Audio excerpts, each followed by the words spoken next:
How's that? Can you hear me? Okay. Welcome, everybody. Thank you for coming this evening. I know it's very hot out there, but it's starting to cool down a little bit, so I hope everyone is okay. We're excited that everyone is here tonight.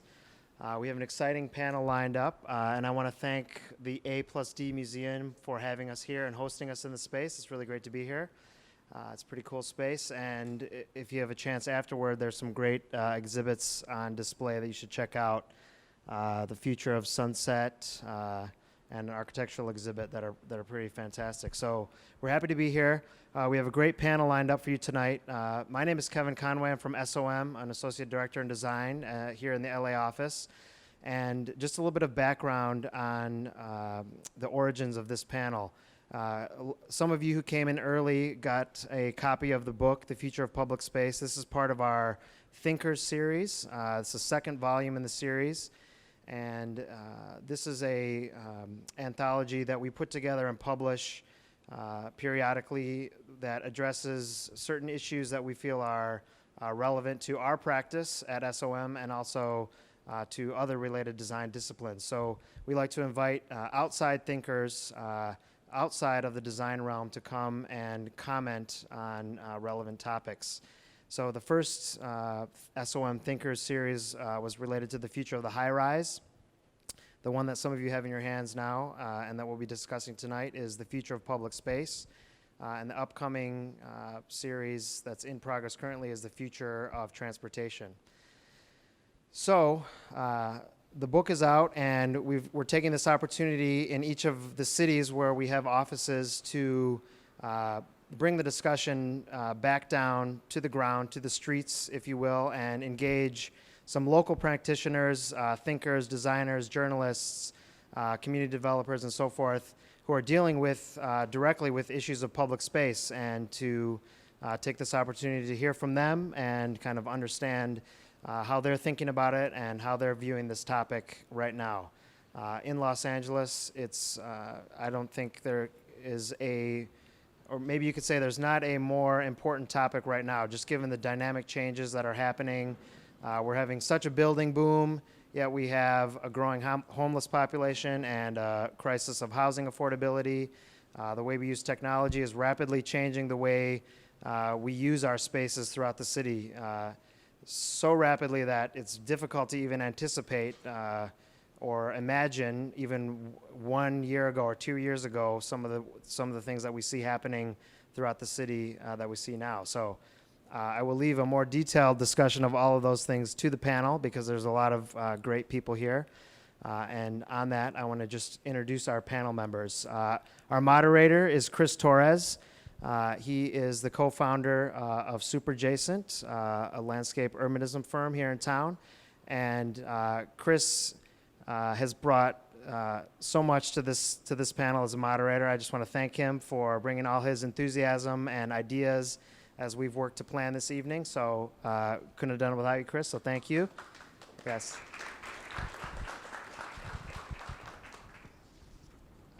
And then I'll just give a quick, brief rundown of the panelists, and then they will give us some further information on themselves as we go through. So we have Saul Gonzalez, directly to my left, is a producer and reporter with KCRW, and the co-producer of the There Goes the Neighborhood, which is an 8-part series. And he'll tell us a little bit more about that. And then directly to the left is Elizabeth Timme, thank you.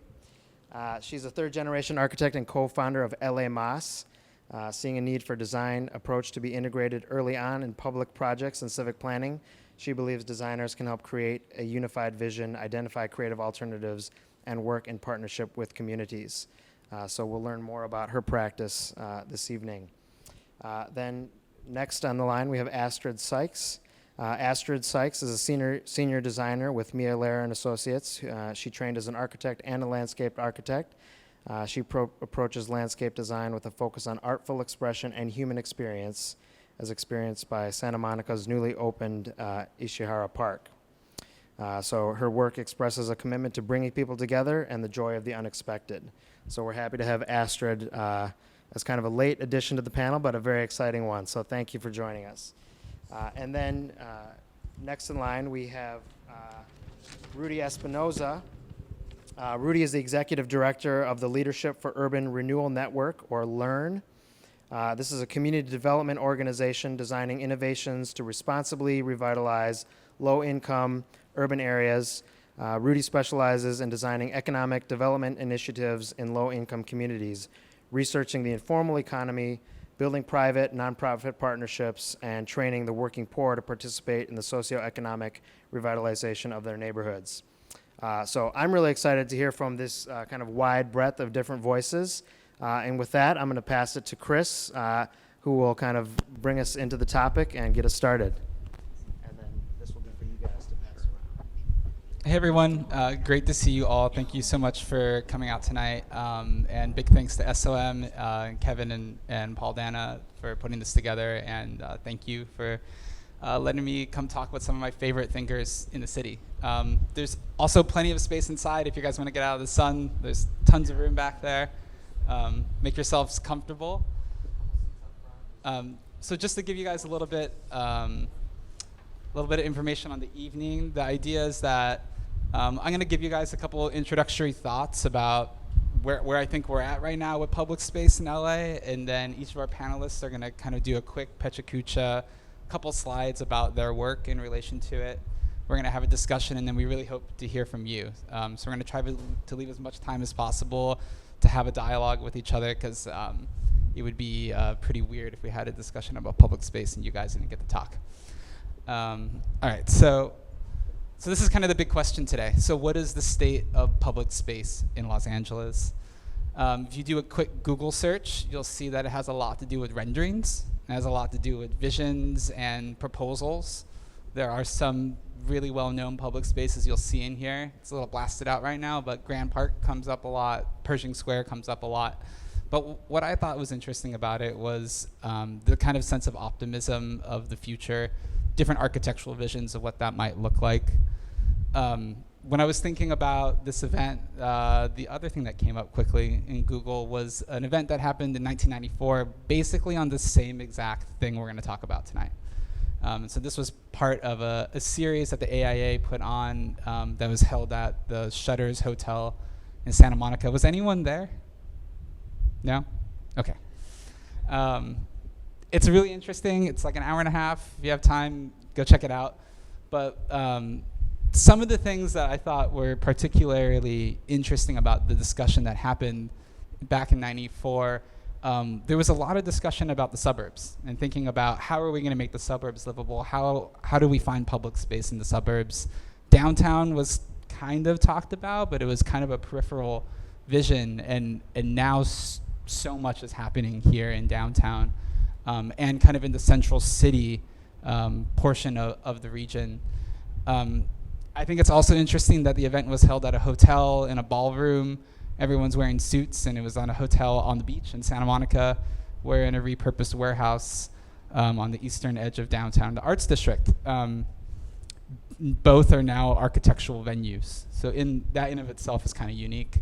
So I'm going to run through really quickly kind of 5 points of where I think we're at with public space. It's by no means encyclopedic. Call me out at the end if I miss something, please. But something that I think that's really interesting that's happening now is the idea of how culture, technology, and the streets are coming together. And the occupation of the streets as a public space is something that has been happening in Los Angeles for a really long time. It's not something that's new. I mean, all kinds of artists and community groups and citizens have been taking to the streets in different ways. But technology, specifically Twitter, has enabled a kind of scale of an occupation of the streets that we haven't really seen in Los Angeles. So something now as ubiquitous as food trucks, when you start thinking about it and spread that across the whole region, encourages a whole new population of people to be comfortable on the streets as public space. So what you're looking at on the right here is a map by Eric Fisher from San Francisco, which is a map of Friday night in LA, and those are all the tweets. So you can kind of get a sense of what's happening in the city.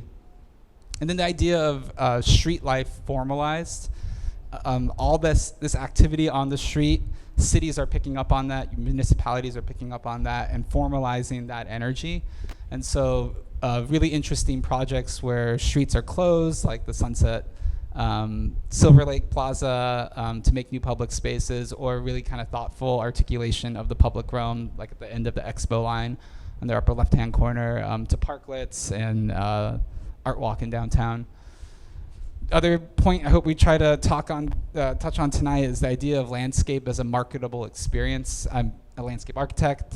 As a practitioner of public space is something that I think we have to talk about, and the idea that the scale of development in Los Angeles is reaching this landscape scale, and that public space is no longer this kind of amenity that happens on the roof deck that maybe you go to, but it's the star, it's the center of the project. And I think that's great, but on the other hand, it makes me question, who is that space for? And so projects like the Culver City Steps, for example, the name is The Steps. That's the name of the project. And so I hope we could kind of dig into that a little bit. The idea of regional planning versus city design, something that was also interesting in that discussion that happened back in '94 was the idea of regional planning kind of being a way of thinking about the city. And so the idea of like, how do we spread out the investment in parks and open space? How do we deal with issues such as homelessness? We're regional issues, but the way that we're thinking about cities and public space more and more is about what I'm calling city design, which is a much more smaller scale, neighborhood-based articulation of public space. So homelessness, for example, always thought of as a regional issue. Create Skid Row, push everyone into one district, have a clustering of services, but homelessness now, we have 55,000 homeless Angelenos on the street. And so that's something that every neighborhood is now having to deal with. And so that's something I want to get into, is like, what is the role in public space and all that. And this map on the left is showing there's a study that was done 2 years ago looking at the need for parks, and you'll see that the center city neighborhoods have the highest need still. And so we have pretty amazing regional resources in terms of open space, but in terms of areas where the highest population density is, we're still really, really low. And then the last point is the idea of resistance and resilience. And so we can't talk about public space without talking about the resistance that happened in light of the current presidential administration, and how that's reactivated the streets and got all kinds of people, family, friends, people that would never go to a protest out on the streets in public. That is something that's kind of a unique moment. And as people who are designing and thinking about these spaces, we need to see how that fits into what we do. All right, I'm gonna hand it over to Rudy.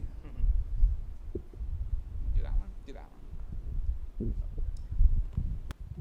Hi everybody, that's me, Rudy.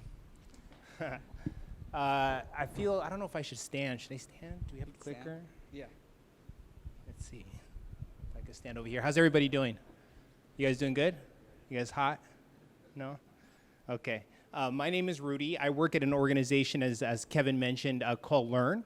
Learn is an organization that does what I tell folks, that we do two primary things. We work on advocacy issues, so we do political work. And we also do economic development. We feel that we have to change systems through advocacy work, but we also have to think about capital and how capital circulates in neighborhoods.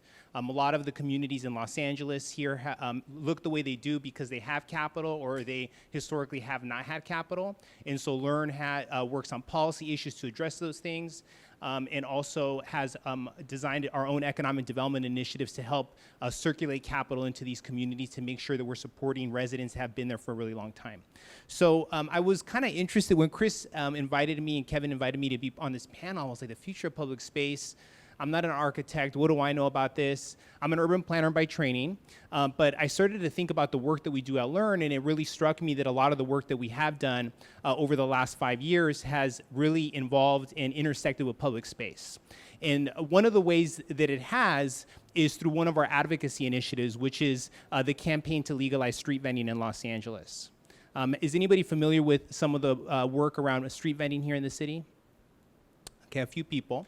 So LA loves street vendors, at least Angelenos do. But unfortunately, the city of Los Angeles is out of the top 10 biggest cities in the country, is the only major city in the United States that does not have a permit system for sidewalk vendors, which means that for a long time, sidewalk vendors have been criminalized.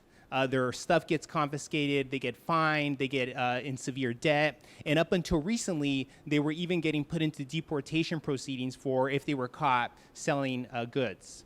And so this is part of our culture, but it's also something that every time an entrepreneur goes out into the sidewalk, they run the risk of dealing with these issues. So I put together some photos to kind of share with you a little bit of some of my thinking around public space and some of the work that we've been doing in regards to public space. And what I'd like to do is just kind of finish with some questions for us to maybe talk about on the panel or talk about with you that I think are super important when we think about the future of what public space is. So this is a photo of some street vendors that are part of the campaign. This is a photo at the May Day March that happened earlier this year, May 1st. And so vendors have been involved in the campaign to legalize street vending, have been more and more civically engaged in reclaiming public space, reclaiming sidewalks, and making sure people are aware of what's going on with them. A lot of people are really surprised when they hear that street vending is illegal and something that folks can get in big trouble for. This is another photo of vendors that were basically engaged at a park. This is at Echo Park Lake in Echo Park. Here near downtown LA, and vendors were using these public arenas to raise awareness of street vending. And this actually was an action basically focused on Councilman O'Farrell, who represents this district. Councilman O'Farrell at that time was sort of kind of waffling about whether or not to support the work that the vendors were doing. And so this was another example of vendors coming together and saying, hey, we occupy the sidewalk, we use the public right-of-way for our business. Let's also, and the park is also important for us. Let's make sure that we use the park to invite people that usually support us to make sure that they're aware of what's going on. But it's not only the sidewalks that street vendors have been using the last few years or for decades, but it's also, we've been interested in seeing how street vendors have actually begun to use City Hall. And so these are some images from this year in action that took place against one of the proposals the city was putting forward to legalize street vending. And this was specifically focused on what the campaign was calling a business veto. And the city was proposing that they would legalize street vending, but they would give the right to property owners to ban street vending on the block, on a block. And so vendors are really upset by that. They were saying that's a lot of power to give to a property owner. And so they basically marched on City Hall, and there was a lot of allies that were arrested to show solidarity with vendors and to make sure that folks knew that this was something important. And because of this, the city council removed that proposal, which is really good. But as you know, in the last 8 years working on this campaign, the folks that learn have been really interested in sort of what happens within these spaces. These spaces are also public space. Sometimes we think about public space as just being outside, but City Hall is also a public space. It's a place for Angelenos to go and exercise their right to speak and their right to propose their opinions on how the city should be run. And these are just some photos of how the vendors have really taken up space here and have made sure that elected officials knew that they wanted a legal system, that they wanted to participate in the formal economy here in the city. But there's been a lot of challenges here that I'll share in a second about what vendors experience in these spaces too. This is a photo of some vendors that were up in Sacramento, because the work in LA to legalize street vending has now sprouted into a statewide movement. And Senate Bill 946 that's currently going to be scheduled in the full assembly next month is looking to decriminalize street vending in the state of California and encourage cities to create permit systems. And that was all catalyzed by the work of these vendors. And so this is an image of vendors after we did a little bit of some lobby visits and meeting with senators to tell them and educate them about their needs. And this is another image of vendors cleaning up the sidewalk. There was an action that the vendors organized to show people that they care about the public right-of-way, they care about public space, and there's a lot of stigma with vendors. We hear a lot from brick and mortar businesses that, oh, they just make the street dirty and they're making a whole mess. And so the vendors earlier this year or late last year, they organized a caravan throughout the city where they basically went around and cleaned up corridors, commercial corridors. And so this is an image where, this is in MacArthur Park, one of the last legs of that journey that day.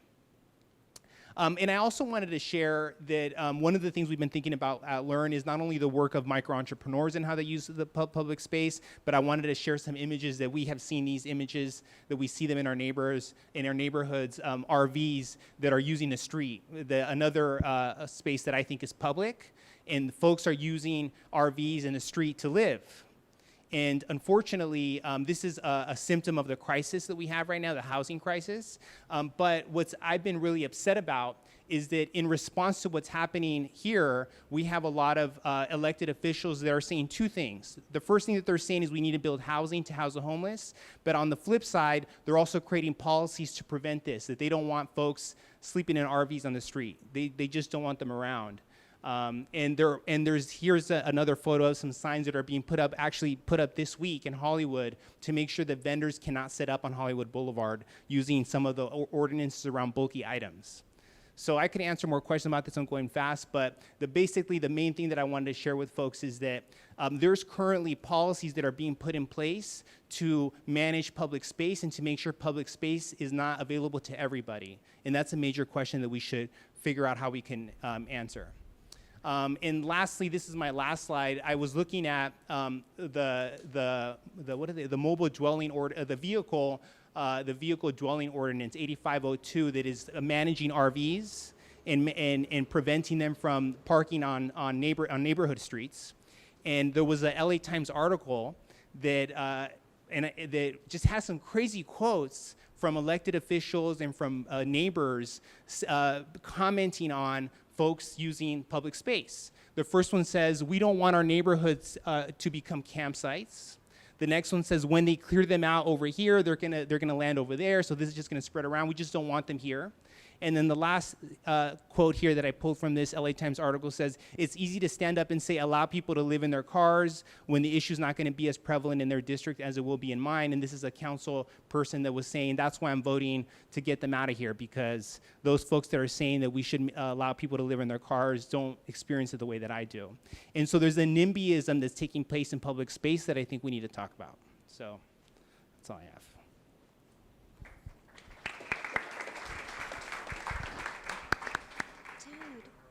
Okay, I guess it's my turn. Oh, there I am, Saul. So hi, well, first of all, thank you all for coming out. Appreciate it, and thanks to the hosts here. And it's nice to see such a nice, interested crowd in this very important issue.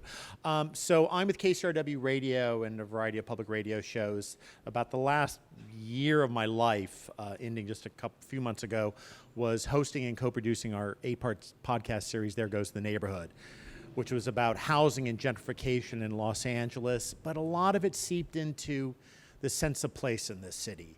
And I've lived here a long time in Los Angeles, since the 80s, to show my age, and in some ways the city has never been more interesting, more exciting, more places for people to congregate. We have light rail, we have subways now. This was just all science fiction when I first moved here. And we don't have the problems we used to have, like a huge homicide rate in the early 90s. But now, particularly with the people I interviewed and spent a lot of time with over the last year, that's been replaced with this collective anxiety over, does this city belong to me? We spent a lot of time in places, I don't have as many photos, apologies, because of a glitch on my side, but we spent a lot of time in places like this. This is, I believe, a 12-unit apartment building in the Rampart District. People there, long story short, were in the process of being evicted. The apartments had been purchased. Gentrification was just right across the street. A new apartment complex that had opened with, pet services and a kombucha shop and all. And what we heard, other than their story of eviction or the threat of eviction, what we heard here, what we heard in Leimert Park, what we heard in Inglewood, what we heard in Boyle Heights, what we heard in MacArthur Park was, the city's changing. I don't know if it's changing for me. I don't know if I'm going to be able to gain from the changes. I don't know if I'm going to be able to feel as much at home in Los Angeles. I don't feel like I have a connection to this city the way that I used to have. And that was just sad and fascinating at the same time. We saw a lot of this. This is just one of the people in the apartment that you just saw who faced eviction. But we saw a lot of this like in the Los Angeles River in Frogtown right now, where it's changing right before your very eyes. You have a population that's been there for generations, and they feel like they're being invaded. And we heard that again and again and again, like, you know, we don't mind the new people coming in, but we wish they would show some respect. We wish they would know that they would recognize the struggles that we experience each and every day, just trying to keep a roof over our head. And I hope we can get into that. And I hope you could share your own stories about that.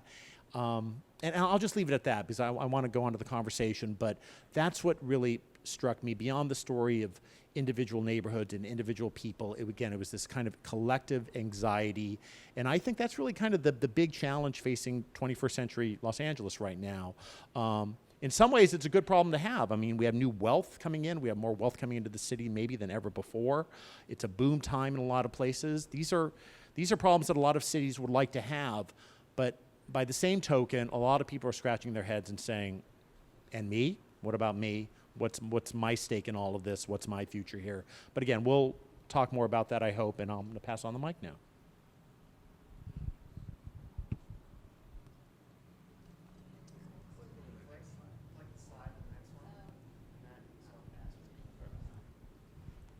Hi, so I'm Astrid Sykes. I'm a landscape architect and senior associate at Studio-MLA, which is Mia Lair's office. We're a large landscape architecture firm in the city. We design and oversee construction of projects at every scale, from parks to housing to residential work.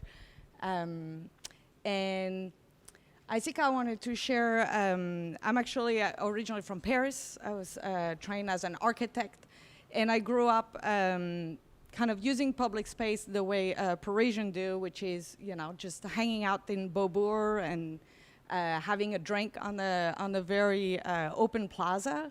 And when I came to Los Angeles 10 years ago, it was a real shock for me about, you know, what was considered public space here and how people used it. I felt like I wasn't really, I couldn't find really my, where I was coming from, or the kind of open space that really make me tick, except maybe the LA River. That was the one space I felt that had the same resonance and the same scale I was used to in Paris, and the same unpredictability.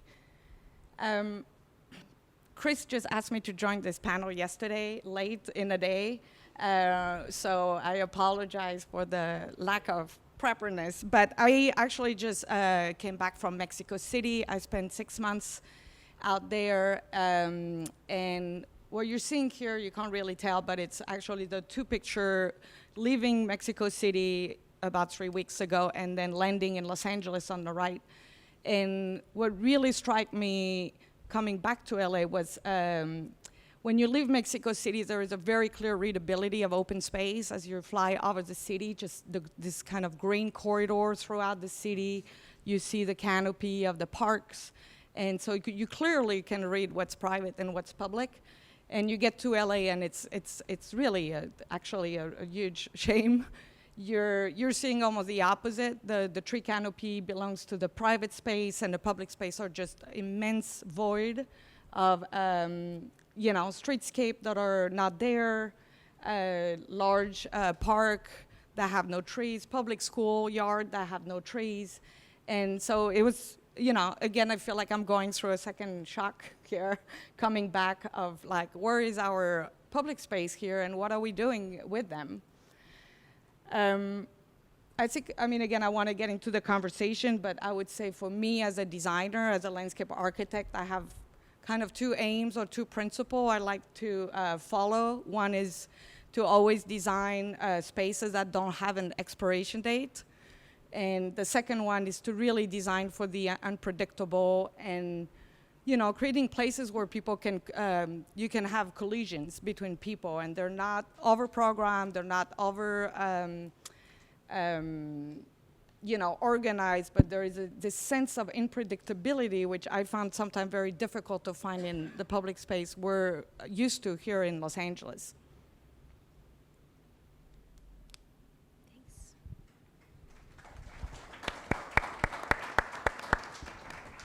I'm Elizabeth Timme. I'm the co-executive director of LA-Más. We are an urban design nonprofit. We use policy and architecture to help. Oh, sorry. Better? That sounds excessively loud to me. Okay. Did it sound really loud to you? Okay. Oh, it's because this is, okay. I am the co-executive director of LA-Más. We are an urban design nonprofit that uses policy and architecture to help lower income communities shape their own growth. And all of this work came about because in 2010, when I graduated from grad school, I came back to Los Angeles, and I grew up in Los Angeles. I've been here since 1995, 2 years after I think the earthquake, and 3 years after the civil insurgents. I came back to a city that wasn't interested in architecture or the value of architects. And at the time, in 2010, the CRA, the Community Redevelopment Agency, had been gutted and slashed from the state budget by Jerry Brown, who was attempting to get us back in the black as a state. This meant for California and for Los Angeles historic unemployment with architects as a whole. And it also meant that there weren't public projects slated citywide. And so it was a shocking time to come back from a school which is touted as being the best school in the world to go to for grad school, Harvard. And I thought very highly of myself, and like I was going to be very marketable. And I wasn't. And quickly it seemed incredibly necessary to draw upon my passion as an Angelino to propose an alternative model for our practice. And I happened to improbably meet my partner at a Good magazine party, where I quite sarcastically talked about the future of Los Angeles, and she quite optimistically, as some of us know she's want to do, talked about LA and the potential of the city. And we started this organization around the idea that our hometown was changing rapidly, and it didn't include a lot of the things we loved in it. Our first project was this project up here in Northridge, an affluent, middle-income, white neighborhood in Los Angeles in the Valley, at the behest of the mayor's office, or the Great Streets Initiative, which was the mayor of LA's first directive. And here we installed 60 pieces of custom furniture that for the first time ever faced the businesses they would be serving, which at the time was a radical idea in 2015, the idea that you would do street amenities that would support small businesses. And we created the first custom painted sidewalk to kind of re-territorialize the sidewalk as not an extension of the car's space, but a pedestrian-oriented environment. A year later, we had been talking to the Hollywood Property Owners Alliance and some of their issues around fighting for public space as Hollywood developed rapidly. And so this corner was a derelict corner in the heart of the oldest farmers market in the city at Selma and Ivar. And it was being used as a latrine for dogs, basically.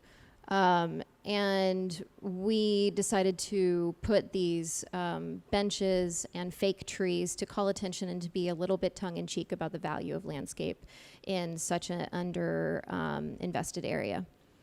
And I'm quite proud that we didn't have to do anything that was anti-homeless.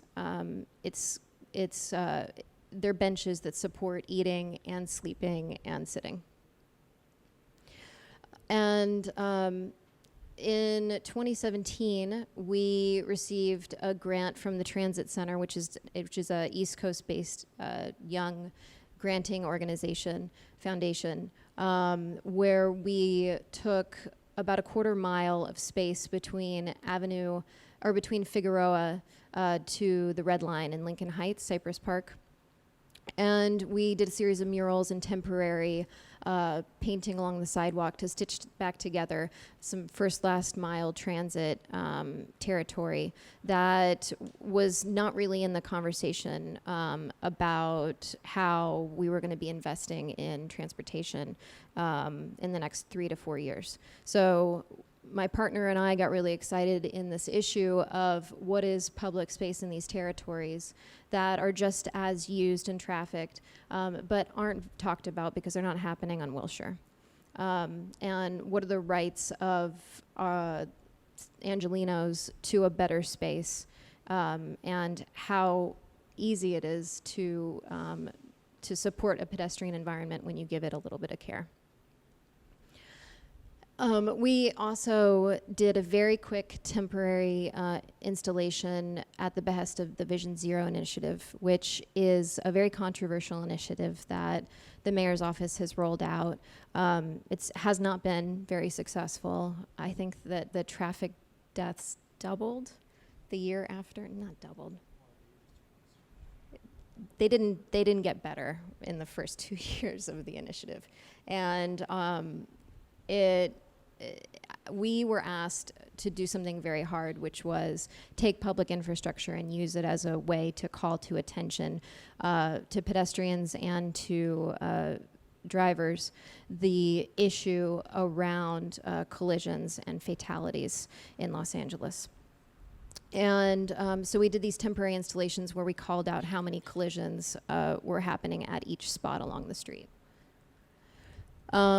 We've also been doing a series of storefront remodels, and for us, I put this slide up because of the fact that when we started in 2015, 2016, we were told by the mayor's office and by a lot of other groups that the storefront is not a part of public space, and so we had a really hard time finding funding that would support our work at the storefront. And since then, the mayor's office has changed the Great Streets Initiative to support investments that happen at the storefront. The County Arts also does grants that happen on the storefront.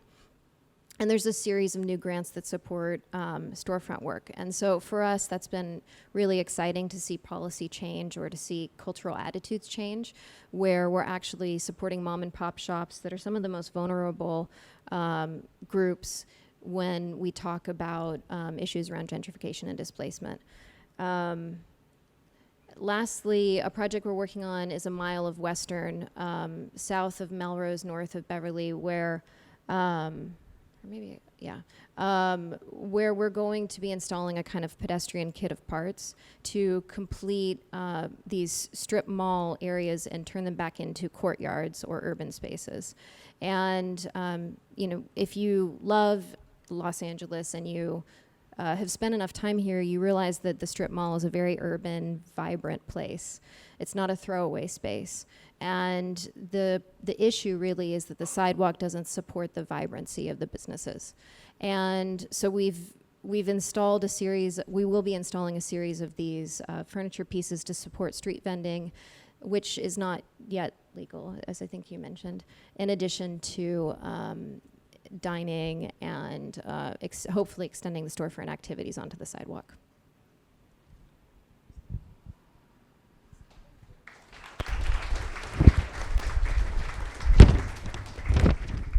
That was amazing. Thank you, guys. Thank you so much for putting that together and sharing with what you do with all of us.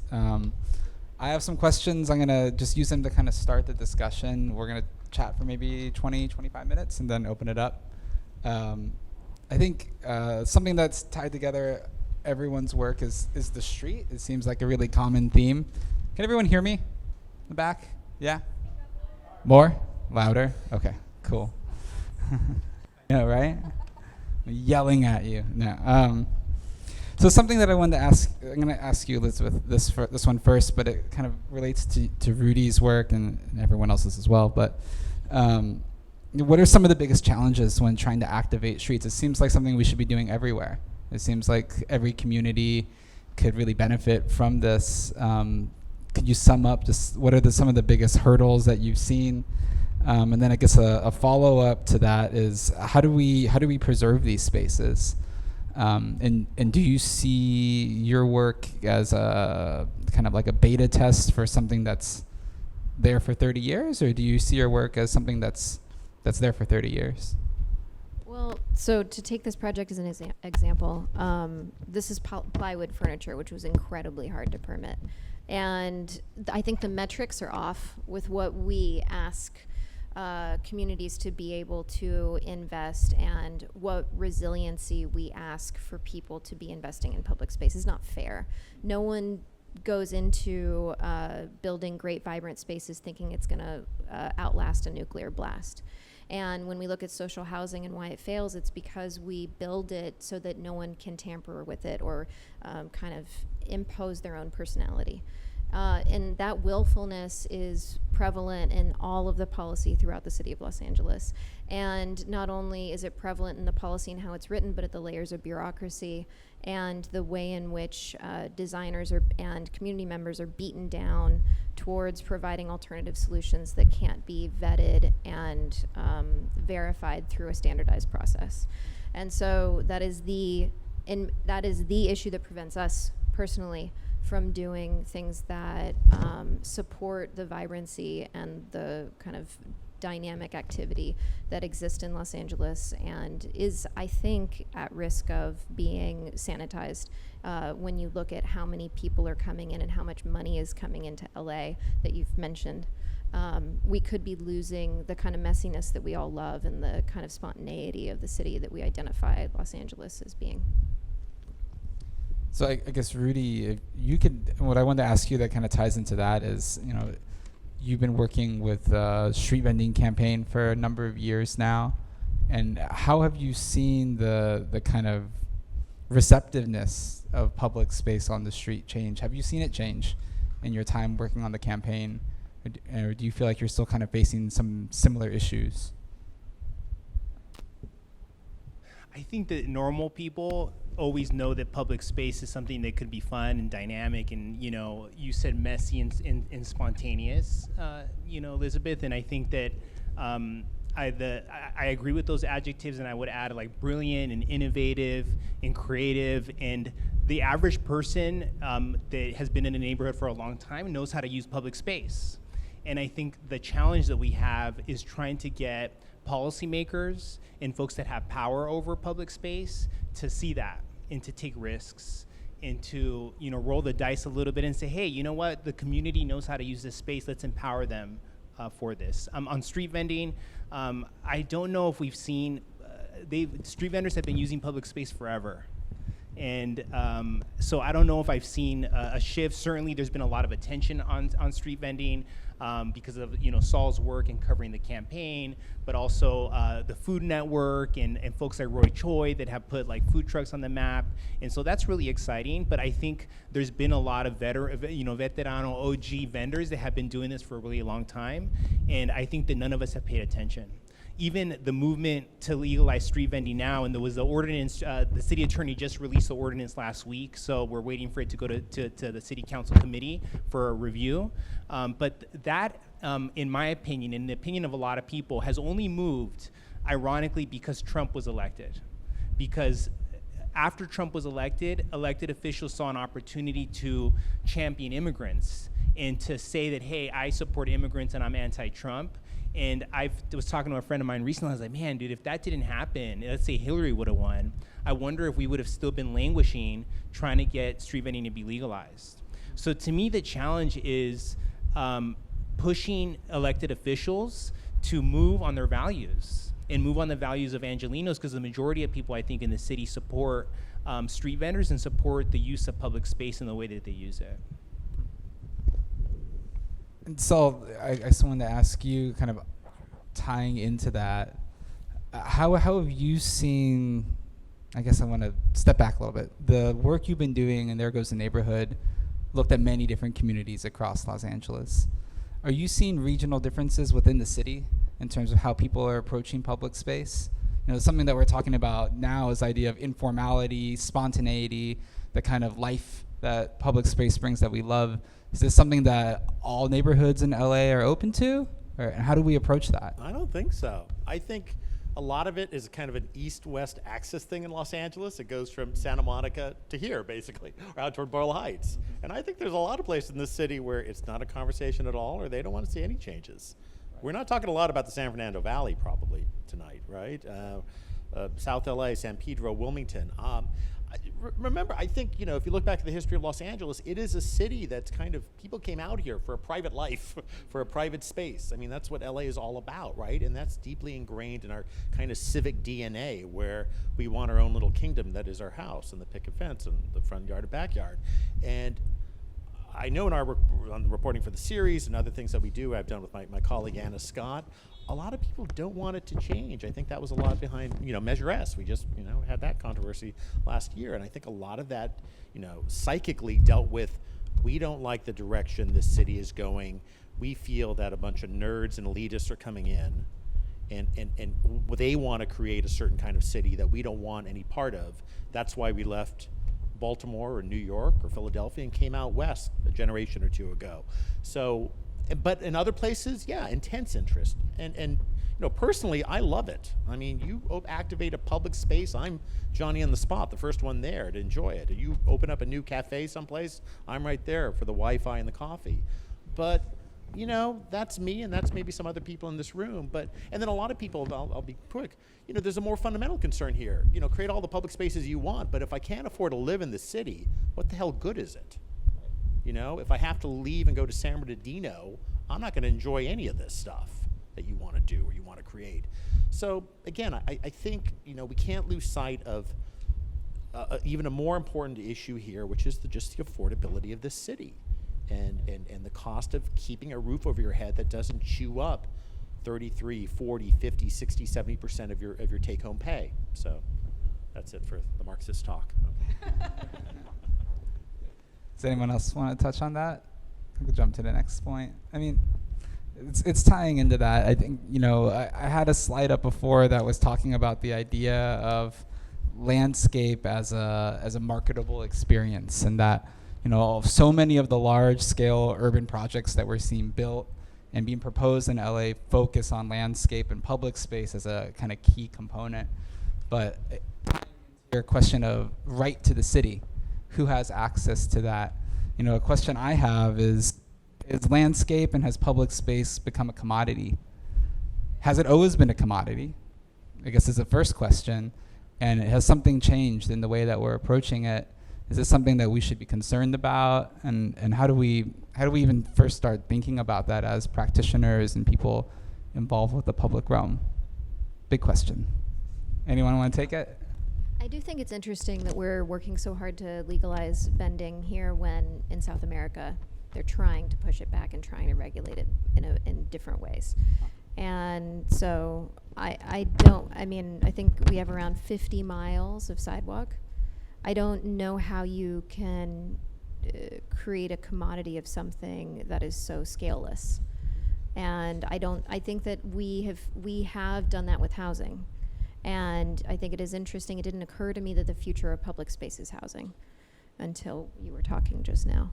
And the idea of how does that affect public space when you can't afford to have the diversity on the street that we're used to seeing in LA.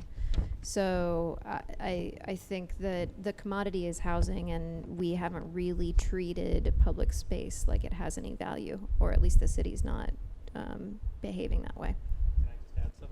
You know, one thing I noticed in my work is this kind of crypto public space. It looks like public space, but it's really not, because it looks like public space, but it's really not, because I tried to interview people there, and a security guard will come up to me in about 5 minutes and say, you know, you're not supposed to do that without permission. Playa Vista.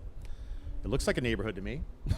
It looks like city streets, but you take out a camp. Oh yeah, sure. Yeah, the Grove, anything that smacks more of a shopping mall, the Americana. I mean, I think if you were, doing my job and it was kind of obvious, you'd be out the door in 2 or 3 minutes there. So yeah, but again, it's this kind of private public hybrid. It used to be more obvious, right? Like you go to a shopping mall, okay, I get it, it's a shopping mall, but like you're at the park at the Americana or at the park at the Grove, what is that exactly, right?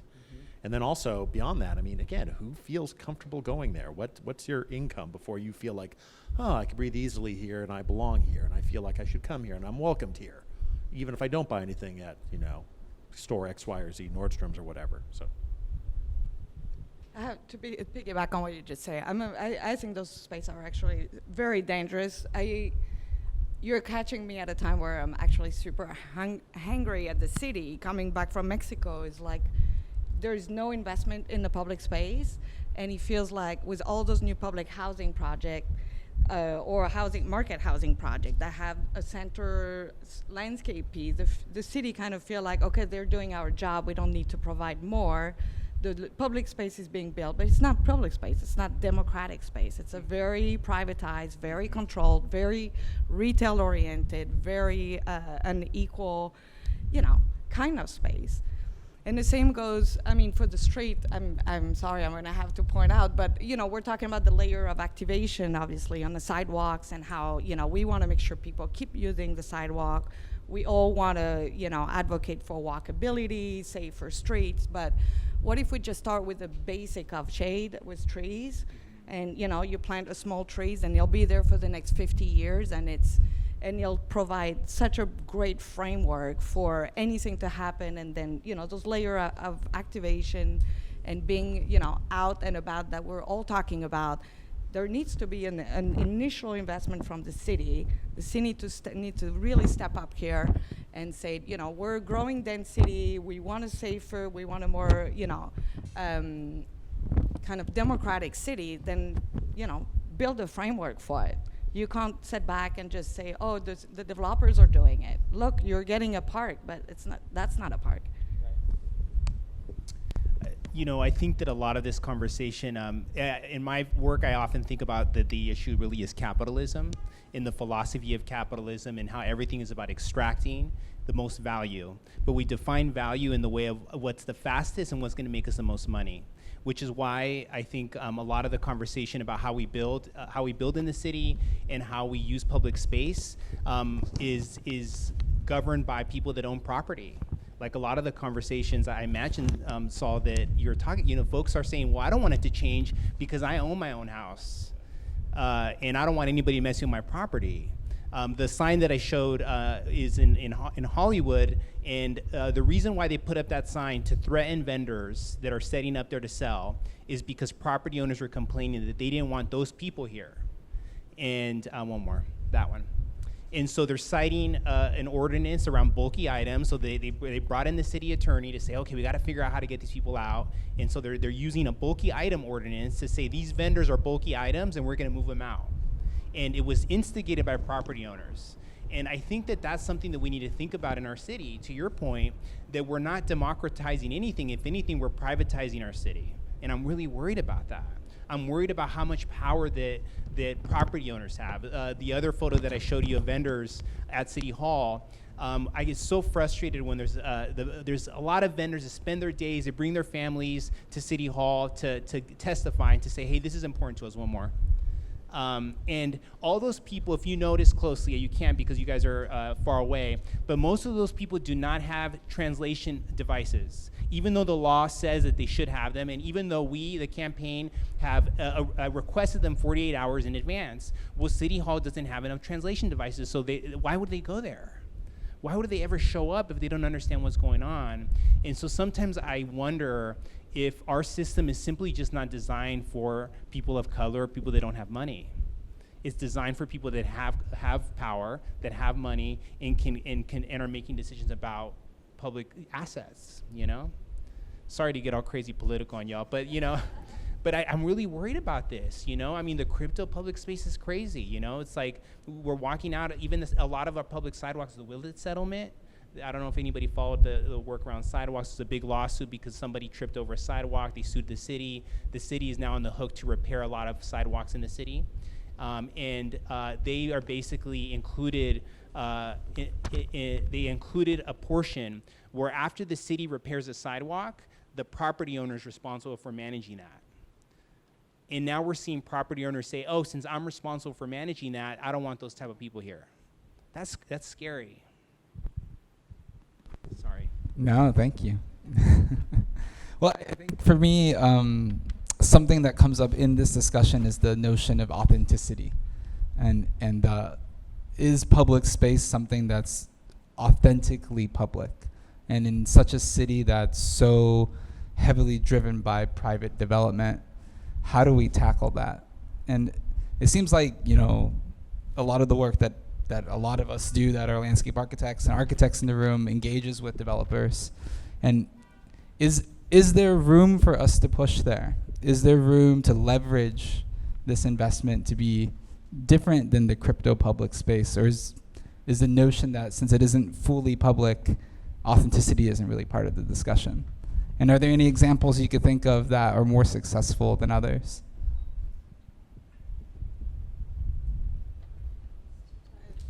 I can't think of an example, and I don't know the solution, how to leverage what their money and their work. And I mean, again, to me, the city needs to step up, and they need to really, I mean, there is a level of inefficiency right now. There is a level of lack of investment in the basic.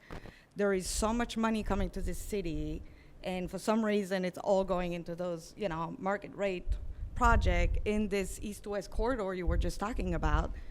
Where, why is it that the city itself is not investing in other part of the city and really, organizing themselves, being more efficient? In Mexico City, there were a really interesting they've transformed their agency, the way they deal with public space at a policy level or agency level. They actually created a 3-tier system. So they have their big park and rec, for the big project, the like 10 to 15-year project. And then they have this open space, it's called the Open Space Agency, I think, that's looking at more at like the 5 to 10 years or even 2 to 8 years project. And then they have a city lab that's creating those small, like 2 to 5 years, a little bit more like at your pace, where you're starting to test ideas, but you're testing it for future implementation. And they're getting so much done. I was there 6 months. I saw things going out of the ground. It was incredible. And here, making doing street tree planting, we have to work so hard. We're talking years to get one, boulevard planted. And a park built, we're talking 10 to 15 years. We're I think we're in a state of emergency right now when it comes to making sure our city has democratic, open, truly public space. We've just seen it with a demonstration after the election. There is a need for it. People want this. They didn't go to the stairs in Culver City. They didn't go to, platform. They came to City Hall. They came to Pershing Square. And at the end of the day, no matter how the city evolved and the technology evolved, I think it's not a romantic idea, public space. It's a very important, it's a societal, it's a civic, right. And the city of LA needs to really take it seriously. That's great. The question I have in terms of the public spaces that our cities within Southern California provide is the idea of regional versus kind of city design. And so a lot of the bigger public spaces we have in downtown, for example, are intended to serve a kind of regional purpose. So we think of like Grand Park, for example, is supposed to be a park for the county of LA. But how many times do people from the far ends of the county actually get to come enjoy that amenity? And so you see a clustering of kind of public spaces, the kind of traditional modernist civic mall in downtown. So that's kind of the regional approach, but there's a much more kind of dispersed approach of looking at how neighborhoods could each have their own public spaces that serve neighborhood needs. So my question in there relates to homelessness, and through that I want to get to the point of do we ask too much of public space? So something that we're seeing happening right now is the need for emergency homeless shelters. And there's a shelter in Koreatown you guys might be familiar with, where it's very highly contested within neighborhood groups if that shelter should be in that community. But it's within a city-owned parking lot. It is a public space. Homelessness is an issue that affects every neighborhood. So my question to kind of put out there is, how do we approach, well, I guess what are the boundaries of public space? Like, how much should we ask of it? Looking at whoever has the mic. These are such ambitious questions. I know they're very ambitious questions. I'm so exhausted. I think we don't ask enough of public space. I don't think we ask anything of it to the point where it doesn't seem public anymore. I think it seems like extended territory of the car. And if it doesn't seem like an extension of the road, it seems like somewhere that's highly policed, which is like a classic Mike Davis vibe, which is that Los Angeles is policed everywhere, or gated, or put on plinths so that you feel uncomfortable being there. And I think that with homelessness, there's no way for us to provide enough housing for the homeless. Even if we were to, at a light year speed, build enough, it would still take us 10 years to build for the homeless population we have now.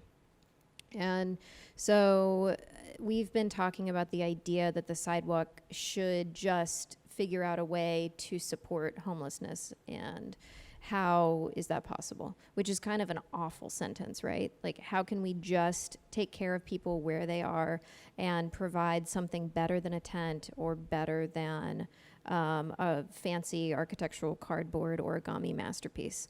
And I don't think we ask enough of that, and I think we should be using resources to deal with people right now in a way that gives them a quality of life and a public health standard, and rights to their own things, and rights to space.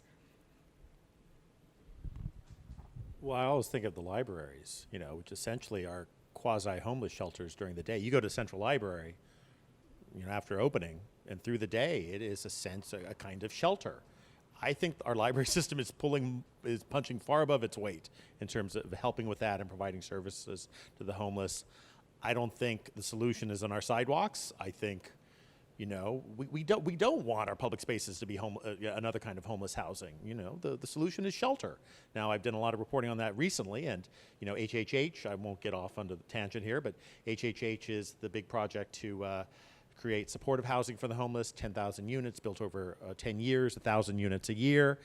That's coming in at $500,000 a unit, $550,000. That's a single family home, even in Southern California in a lot of places. So we're already starting to lose ground. I don't think we're going to make those targets, those very good targets, but they're just too colossally expensive, and the projects are moving along too slowly. I mean, it'll be 3 years between when we voted for HHH to when the first people move into housing.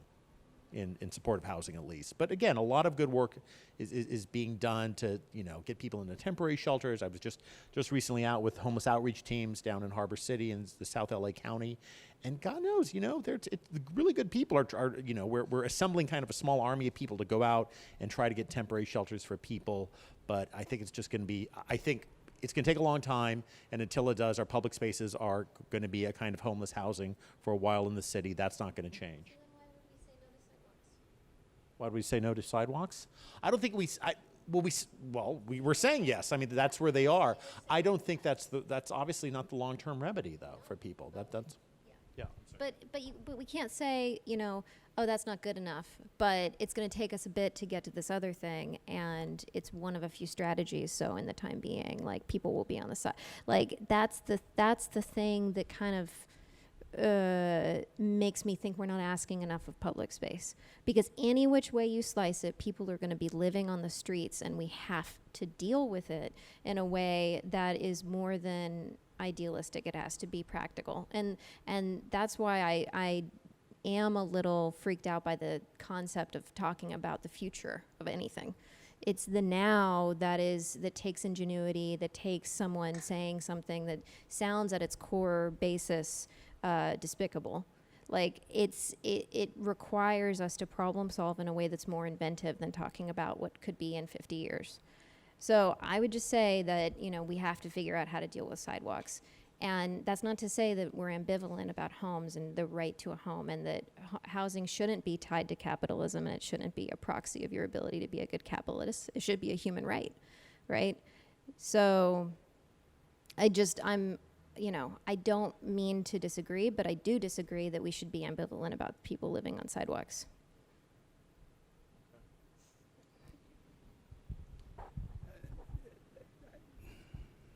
I don't know.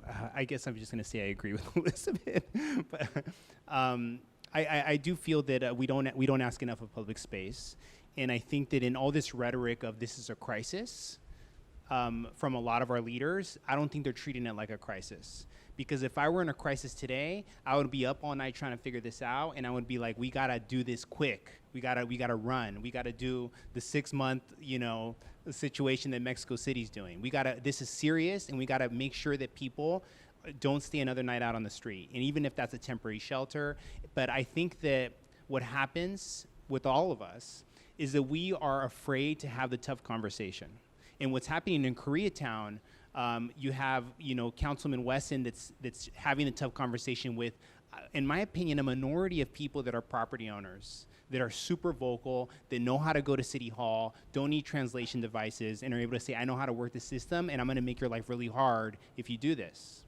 And I think that we need to, the rest of us that are not engaged right now, that don't know who our council member is, that don't vote all the time, we have to figure out how to get more engaged, to pressure our elected officials to be a little bit more innovative and to make this really a crisis.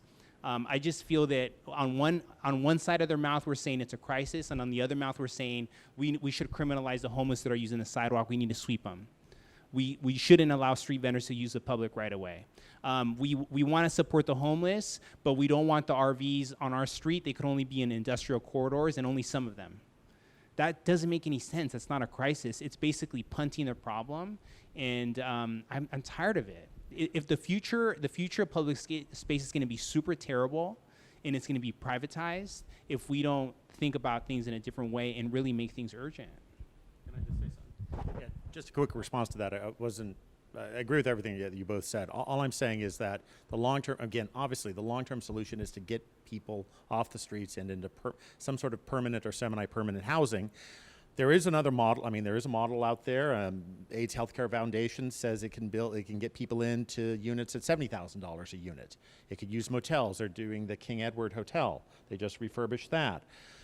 Totally agree with you. Where those folks there say we just don't have kind of this crisis mentality yet. We're not like, we should be treating it as the LA version of like a moon launch. I mean, it should be all hands on deck.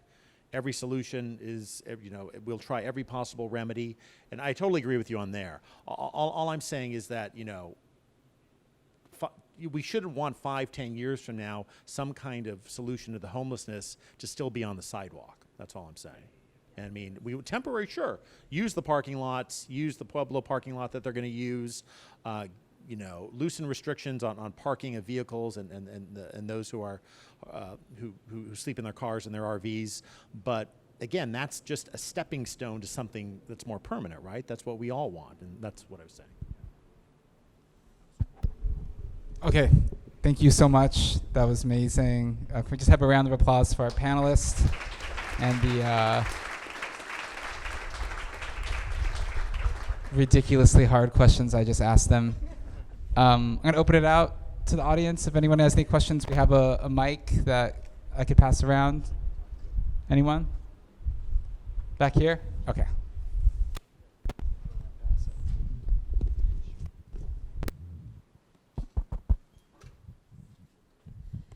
Hello. Can everyone hear me? Ish. Okay. Sort of in line with what Astrid was saying towards the end there about her experience in Mexico City, I'm wondering if any of you would be able to share information about how other cities have dealt with the issues that we've been talking about in Los Angeles today. Like, what are other places that can give us examples of way to deal with things well, or maybe not so well, that we can learn from moving forward? Because it seems like we're talking a lot about how these issues are our issues, but they're issues in other places as well. So I'm just curious about that. Thank you. Did you guys get the question? I defer to their urban planners. It's a hot mic. No one wants to grab it. San Francisco has a cool permitting process that around kind of creative placemaking, and it's not a parklet, it's something larger than a parklet that they do. And so the permitting, it's specifically the permitting process is incredibly easy. And it's, the idea is that it's not a permanent piece of public space, but that it's a revolving zone of creative, I don't want to say placemaking because that's super capitalist, but whatever, like use activity. I mean, I think when it comes to public space and landscape, I was really impressed in Toronto, actually, in Canada. I think they've understood there that you got to start with public space and start with landscape, and then the city can build around it. So I think they've been working the past 10 years actually very fast too, redoing their entire waterfront. And I think, you know, if you start by the democratic space, usually you know, what comes next is a little bit better than the other way around.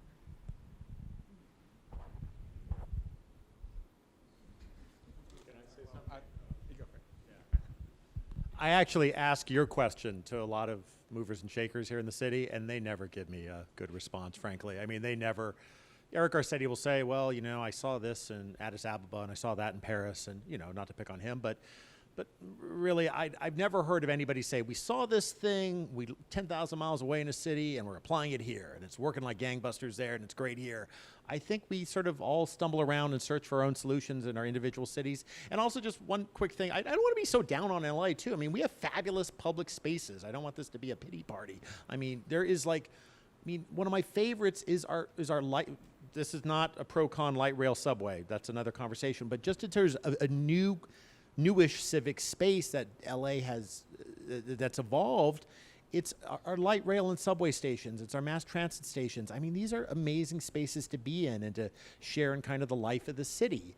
And again, what I said at the beginning, that was all science fiction when I first moved here. We have newer green spaces. We need a hell of a lot more, but we do have new green spaces. We do have new neighborhoods that have activated. We have the old standards. We have the beach as a great public space, right? We have Griffith Park. We have Elysian Park. I mean, I defy you not to see interesting things on a weekend in Elysian Park in terms of family life and community life. I mean, and then also what individual neighborhoods do on a micro level. So I just want to just give some credit to Los Angeles. It's not all, I mean, obviously we all live here, right? We love it. We want to live anyplace else, and I think we should. You know, actually, I put a little notice on Reddit. Like I said, hey, I'm going to be going to this thing. We're going to talk about public space. What do people think is their favorite public space in LA? A lot of people said Echo Park. Totally agree with that. But a surprising number of people also said traffic. They like traffic. They like kind of life on the freeway. It's a kind of we're all alone together. It's a kind of public space. Lets them think. They listen to podcasts. Like There Goes the Neighborhood, and I thought that was interesting. I want to just ditto what and co-sign what Saul said, because there's so many smart people in the city, and the vendors that are part of the campaign are so smart and so brilliant, and they have the answers. I sit on a city's transportation commission, and so we work with the Department of Transportation, and there's so many amazing, very smart engineers that have amazing ideas, but they're within a culture of risk aversion. Of like, we can't try that, or that's going to take many years, or no. And I think that we have to kind of reclaim how awesome LA is. Of saying, yeah, this is awesome, let's do that, that's a great idea, let's try it, why not? And I think that that'll help us with some of these problems. We don't have to always look outside of the city.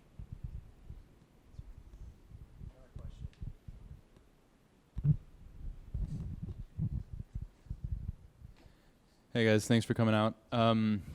I'm interested in models of collectivity in the digital age. So thinking about how communication technologies allow you to be connected with everyone all the time. And we see that in the public space of the freeway. Everyone, the moment they stop, is texting somebody that might be on the East Coast or in China or some other place. So place is not something that's geo-specific anymore. It's something that's global.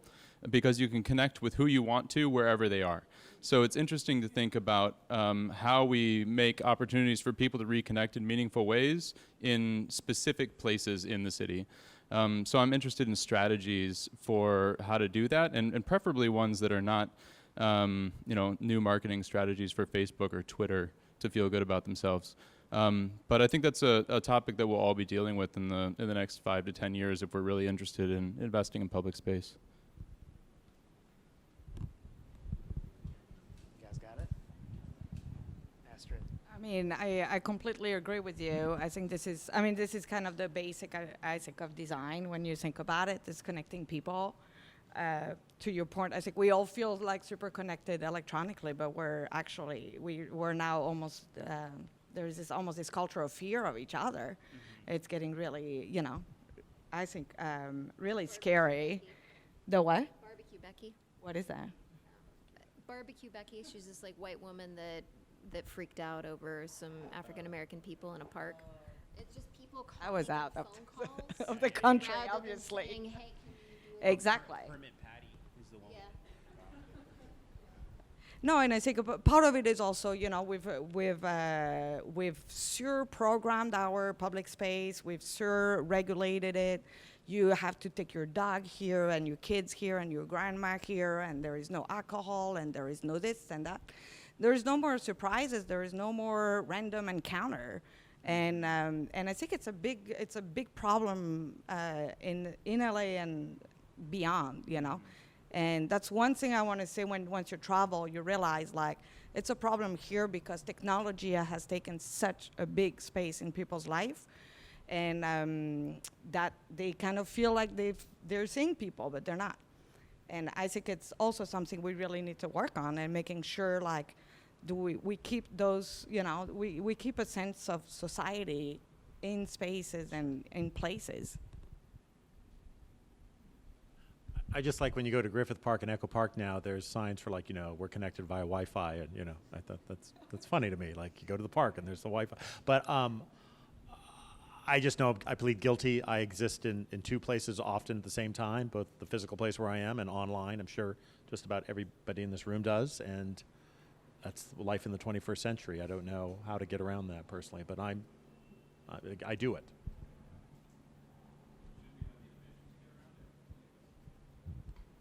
Ambition? Is there a form of resistance for putting forth? Or do we view it as a form of political resistance? Physical place as a property. I think. Hold on. Can you guys hear that or not? Let's use the microphone. Talk loud. I was just asking if it's it sounds like it's something that's so accepted that we're using a digital device to connect with people who we care about in more and more meaningful ways, because our virtual presences are a better and better simulation of our physical presence.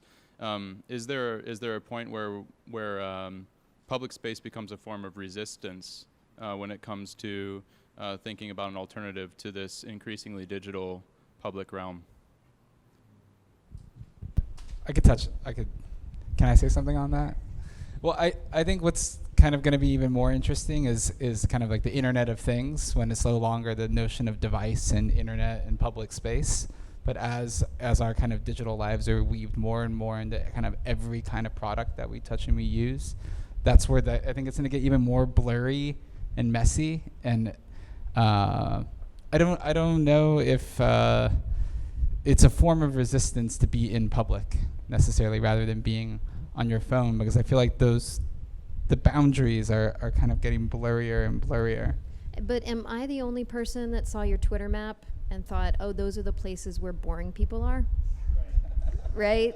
So, yeah, right? I was like, the people who, like, we're talking to, they don't have Facebook, they're not on Instagram, like, they're making awesome public spaces, and they're not networked or on their phones. I mean, they definitely have phones and they're definitely connected, but it's not the same like resolution that I think maybe James is talking about, like it's not that, right? And maybe that's good, maybe that's positive, but it's a resource or a commodity that I think we take for granted, being upper middle class, and we assume is this kind of infrastructure that really doesn't exist for 95% of Los Angeles.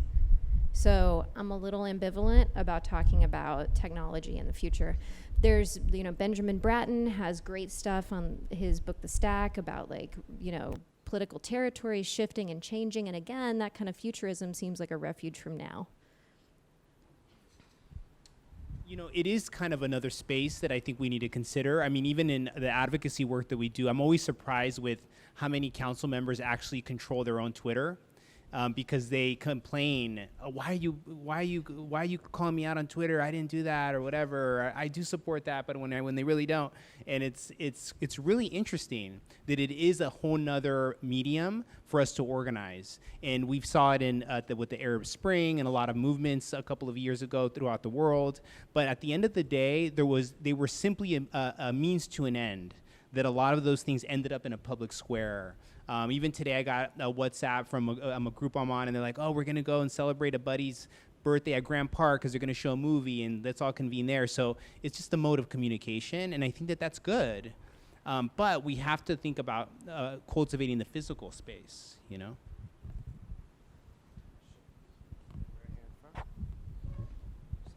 Hi. This might not be a popular opinion amongst this panel because of some of the things you said, but I kind of think this is the point of these questions. And I don't understand really like the attack on private capital, like saying like, oh, if there's private capital, it's going to be a bad public space. Like, I find it a bit naive to think that in the 21st century, like, things are going to get built without private capital. You look at Metro, like all their property that they own, they're looking for private capital to own it, to develop it, because that's how it's eventually going to happen. Wouldn't it be better to kind of start thinking like, what do we need to improve? What needs to get better, rather than saying, oh no, that doesn't work. Like, if we're gonna wait for the government to do it, we might as well go home, and because nothing's gonna happen. So like, I don't know, can you respond to that? Like, we do, like, yeah. Since I was the one that I still think we need to dismantle capitalism. But so that's a really good, so I agree with you though. I do think that we need to think about everybody's role. And the private sector has a super big role in figuring out how we make things better. And part of the work is both sides, or all the sides, coming together to recognize that the way that we define value is wrong. And because we're only thinking about what's highest and best use, and that's a financial metric. And I guess, so I don't want to demonize the private sector, because the private sector is super important. So I do want to sort of edit that. But what I worry about is that we make comments like that. Well, if the government is going to do it, it's going to take forever. And it's not that. It was not always the case, and it's not the case in other places. It may be the case today in Los Angeles, but it doesn't have to be that way. And a lot of low-income housing that we have today was built by the government.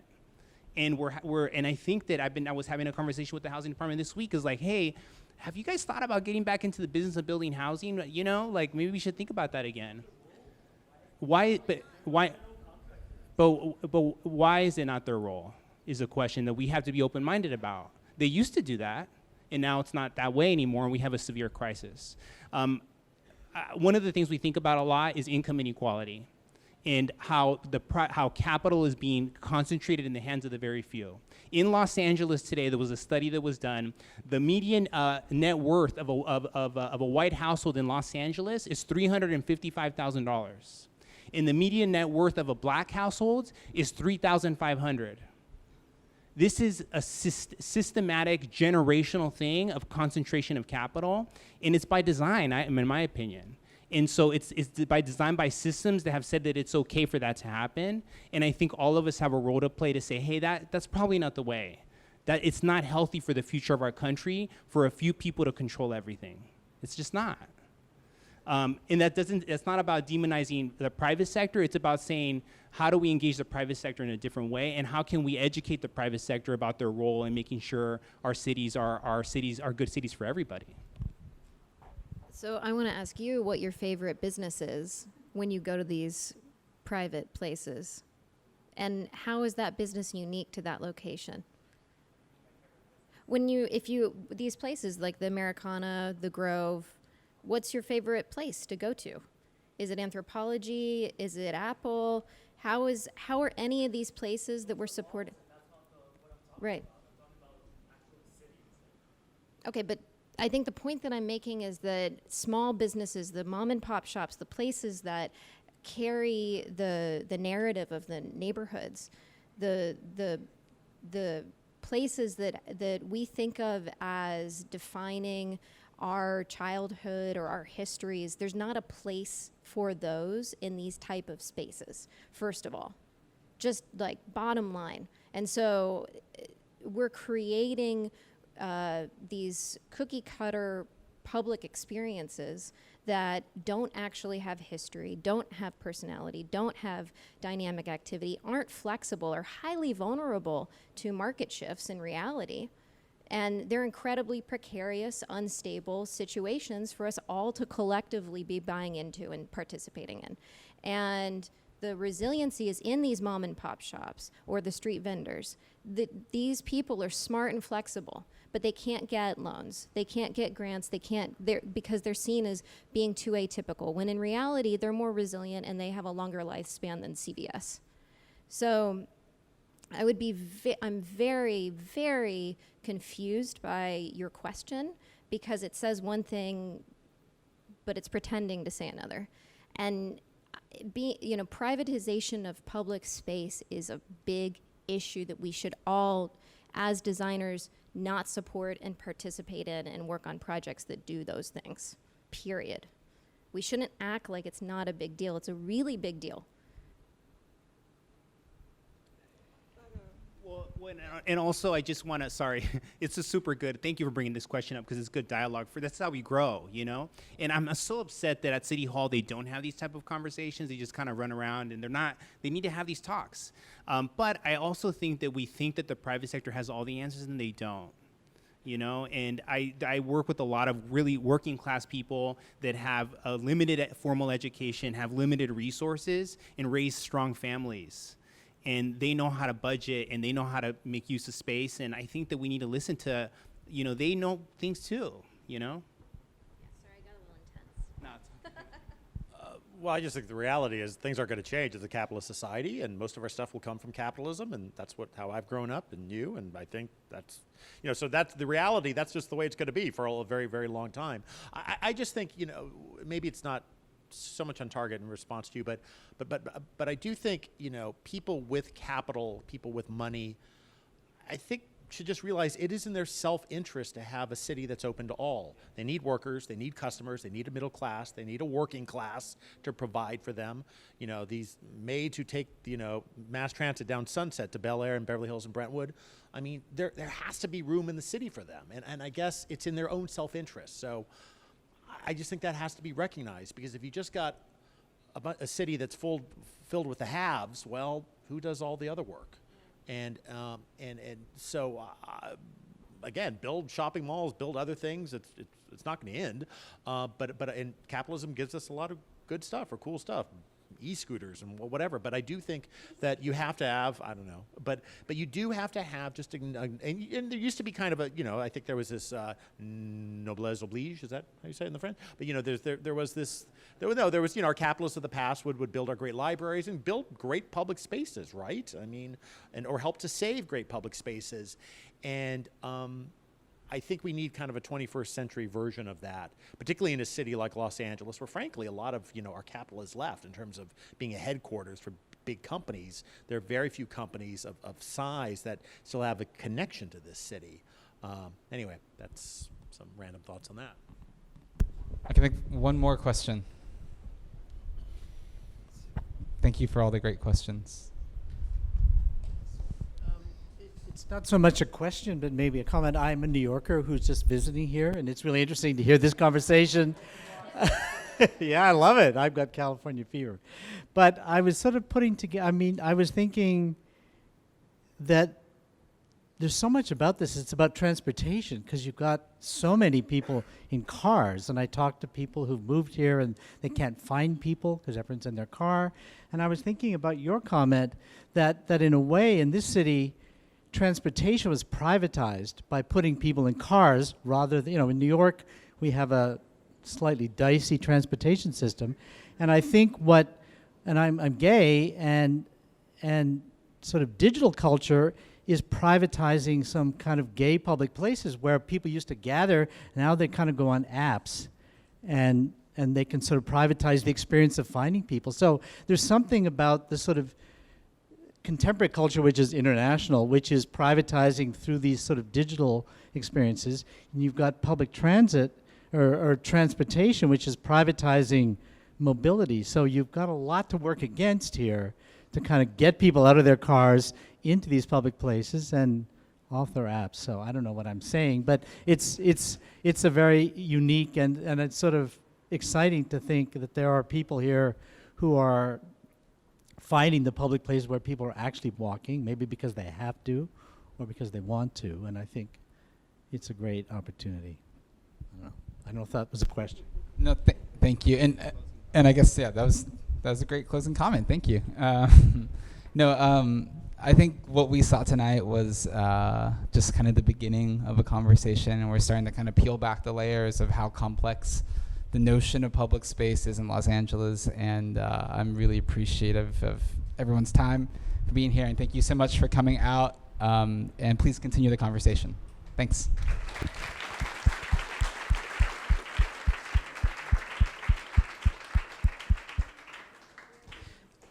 Just one note, again, I want to echo Chris's thanks to everybody that comes out. We will be publishing a videotape of this excellent panel discussion tonight, so you can look for that on our website. And as Chris said, hopefully we can all continue this discussion, and you can take any of the information here out into the streets, so to speak. So thank you, and thanks again to our fantastic panel. You guys, very good. Thank you.